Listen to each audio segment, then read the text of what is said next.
In my work as a developmental editor and writing coach, I've worked with many writers who struggle with dialogue, but that doesn't have to be you.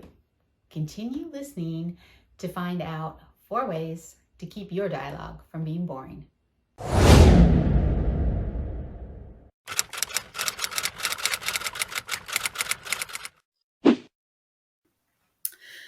Okay, dialogue. Dialogue is the most engaging part of fiction. This is so dialogue is what's between the quotes, right? And unrealistic and forced dialogue, it just throws me out of the story and it derails the story for a lot of people. They're like, that what? If it doesn't make sense, they're having to reread.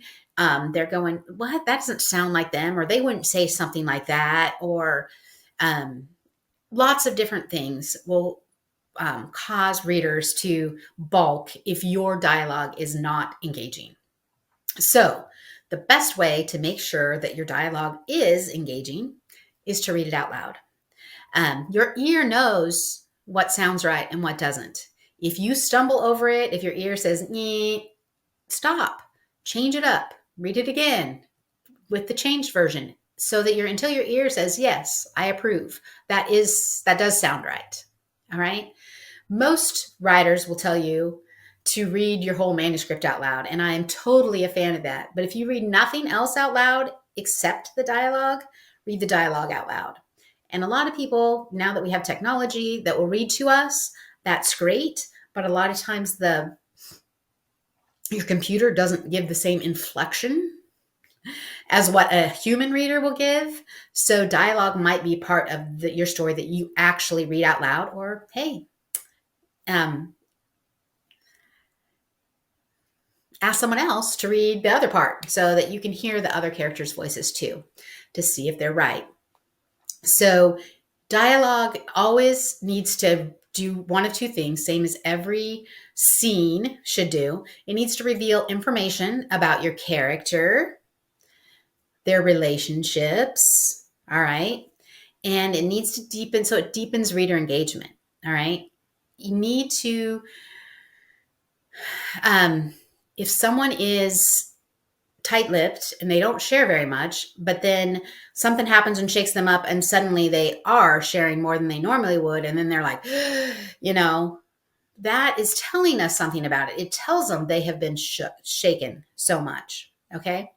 So think about that. Make every word that you speak in dialogue, your characters speak in dialogue, matter in some way to reveal information that's important to the story, or about the character, about their motivation, about their relationships. Remove filler words. Like I just said, stuff like that. Don't use a lot of those. I know a lot of people are like, well, they're stuttering, and so I want my reader to know they're stuttering. Then put in one. And then a few times later, put in another. But don't put a whole bunch of them in, because if I'm stumbling over reading your dialogue, it doesn't sound natural. It doesn't keep me engaged. I start to get frustrated. And a frustrated reader says, I'm done. I guess I don't want to read this right now. All right.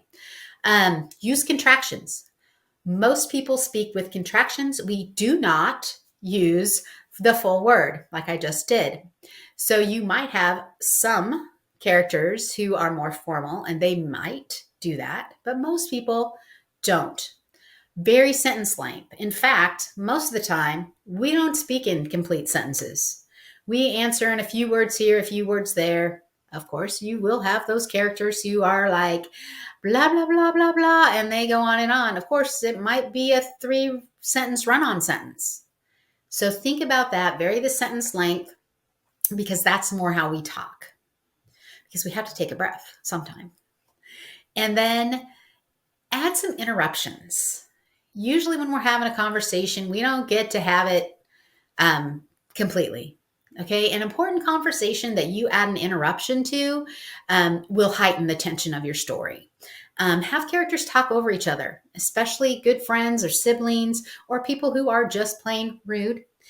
A lot of times we want to say our piece, and so we'll talk over someone, okay?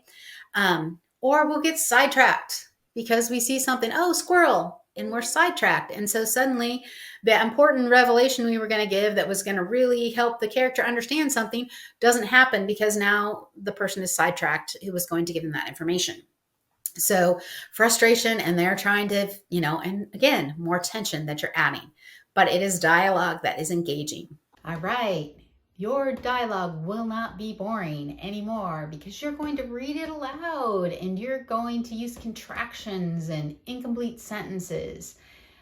You're not going to have your characters say what they mean, because we don't really do that.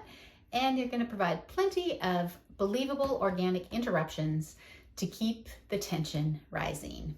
Are you ready to go write an interesting conversation? I bet you are.